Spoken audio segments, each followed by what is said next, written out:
Okay, the second way we have to solve a quadratic equation is by the square root property. If you look at these, they look a little bit different. For these, you're going to have something that you can isolate, meaning get it all by itself on the left-hand side, raised to some power that's squared, and it's equal to a number. So the d in this case actually represents a number. And to undo the square, if I come over here to the right-hand side, if I have something squared equals a number, to undo that square, I can take the square root of it and it knocks it off. But if I take the square root of the left, I have to take the square root of the right. And when I do that, I end up with two answers, because we know for quadratics that if I have a power of 2, that tells me how many answers I should have. So to get those two answers, I put the positive and negative out front, and it's the square root of whatever that number is. So let's take a look at an example. So solve each quadratic equation using the square root property. As we go, you'll notice that there are some ways that work for more than one way to do each of these. For these, we have to do the square root property. But if it tells you a certain way to do it, be sure you do it that way. Once we get the quadratic formula, technically the quadratic formula will work for all of them, but I have to test that you know the different properties. So be sure, or the different ways to solve. So be sure that you do it following the way that I tell you. Okay, so solve each quadratic using the square root property. I have x squared equals negative 400. The first thing I want you to realize is that the term that's being squared is already all alone on the left-hand side. Compared to over here on part B, you see how I have something squared, but I have a number with it? The first thing you have to do is to get whatever's being squared all alone on one side by itself. In this case, we already have that. So following this line of thought that I did right up here on the right, to get rid of the square, I'm going to take the square root of the left, but if I do it on the left, I have to do it on the right. And when I do it on the right, I'm going to add the plus or minus out front. So on the left, the square root and the square go away and just leave you with x equals positive or negative, and now I need to worry about this radical. So remember, the first thing we do when we have a negative underneath is pull out the I. So I have I squared of 400, and then if you look at 400, that's a perfect square, 20 times 20.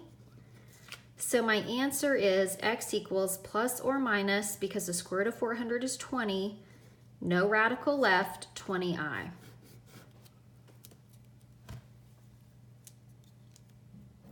Okay, let's take a look at the next one. So on the next one, I have 3x minus 4 squared, but I have this minus 8 over here on the left that I need to get rid of. So the first thing I'm going to do is try to undo that minus 8, and I do that by adding it to both sides. When I do that, I have 3x minus 4 squared equals positive 8. Okay, so although I have a 3x minus 4 in parentheses, if I cover that up, I can see that I still have one whole thing being squared. To undo the square, I'm going to square root, and if I square root the left, I square root the right. So square root the left, square root the right, you put a plus or minus in front on the right-hand side. So the square and the square root go away and leave you 3x minus 4 over here on the left equals plus or minus, and 8 can break down into perfect square of 4 times 2. If 4 is perfect, it comes out as a 2, and you're left with square root of 2. Now I'm trying to find x. So to solve for x, getting x on the left-hand side, I have a 3x minus 4. First thing I'm going to do is add the 4. Now, I know you might be looking at these parentheses. You could get rid of those parentheses. You don't really need them. So if you don't want to think about those, just kind of mark them out. So I have 3x on the left. Now, on the right-hand side, I have 2 square root of 2, and it's positive and negative. So whenever you're adding something or subtracting something over to the right side and you have a plus or a minus, that number always gets added in front of that plus or minus. So when I add that 4 over, it's going to go in front of that plus or minus every time. Then to get x alone, I'm going to divide everybody by 3. Keep in mind, I'm trying to solve for x, so notice I'm not dividing by 3x, I'm just dividing by that coefficient. So I have x equals 4 divided by 3 cannot be reduced any further, so 4/3 plus or minus 2 square root of 2 over 3. If you could reduce the 2 over 3 or the 4 over 3, you would, but we can't, so that is our answer. All right, so take a look at B. The checkpoint that's next in your notes is very similar to B. So compare the checkpoint to B, and let's give you a few minutes, work with your neighbor, and see if you can figure out what that answer is.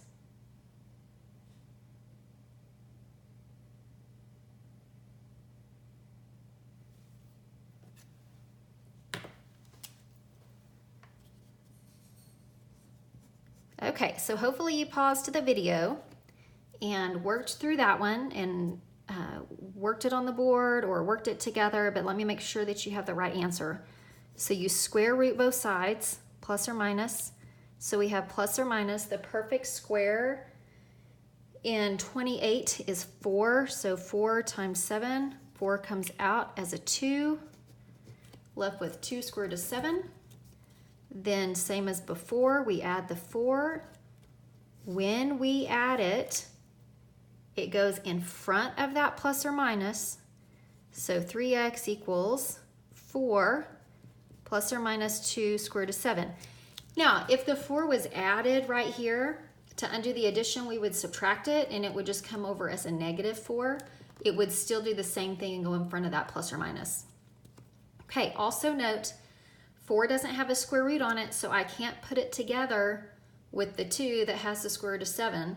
And technically, this is a positive and a negative 2, so don't ever combine those two together if there's a radical. Then divide everybody by 3. Again, 4/3 and 2/3 can't simplify down any further. So hopefully, you got 4/3 plus or minus 2 square root of 7 over 3. Okay, so that's method 2, solving by the square root property. So far we know how to solve quadratics by factoring, and we know how to solve by the square root property.